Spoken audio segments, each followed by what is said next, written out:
First off, I look at this and I think, how on earth does a tree do that? And I thought to myself, because this is the second time I've seen this on an oak tree, I've never seen it on another tree, and I said to myself, how is it possible that you could get this thing going on? And from here, the answer isn't that discernible. But when we come around here, we can see that this branch, this branch is continuing to veer off up here, whilst that branch seemingly, you see, look how the bark is pushed over as the other part of it, the main part of it, is grown through here. And when we come round here and we go, wow, hang on, no, that bit is this bit. So you can see this bit coming here goes over there. In actual fact, you can see it more here. And so we can see that coming up over, and it's welded in to this branch.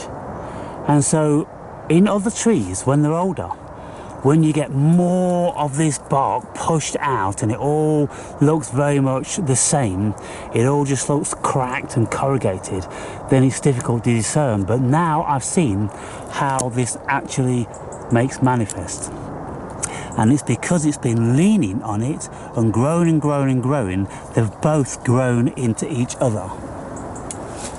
And so that, for me, is much more joyous and interesting and satisfying than listening to David Icke or Alex Jones with their "they're doing this to us again" videos. That, for me, I came upon it, I was curious.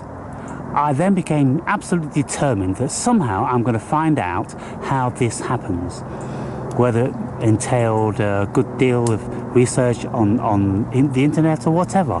But then as I inspected more and looked at it from other angles, I saw that's how it happened, and that's how it's grown into each other.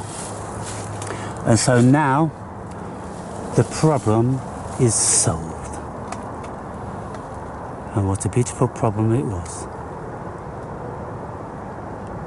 That, to me, is where I am these days, people.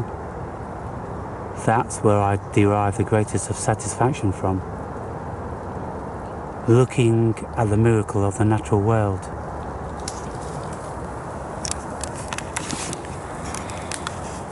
Because that might be something that we can work towards knowing.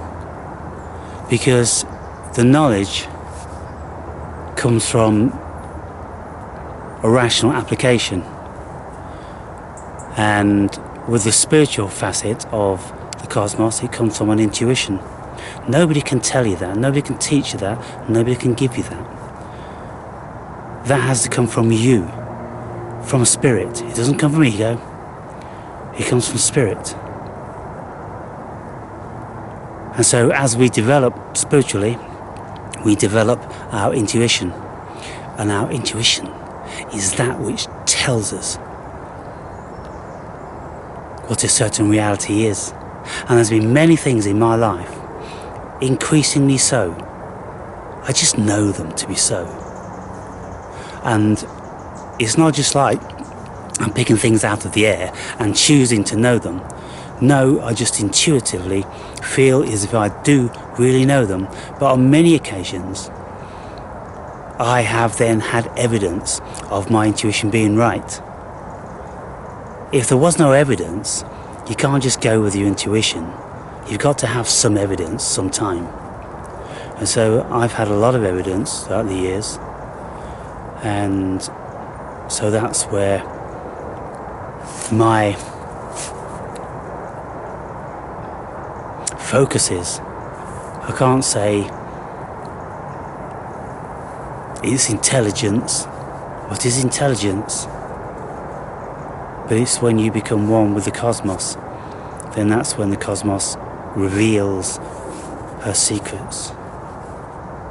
And they're not necessarily rational. Very paradoxical.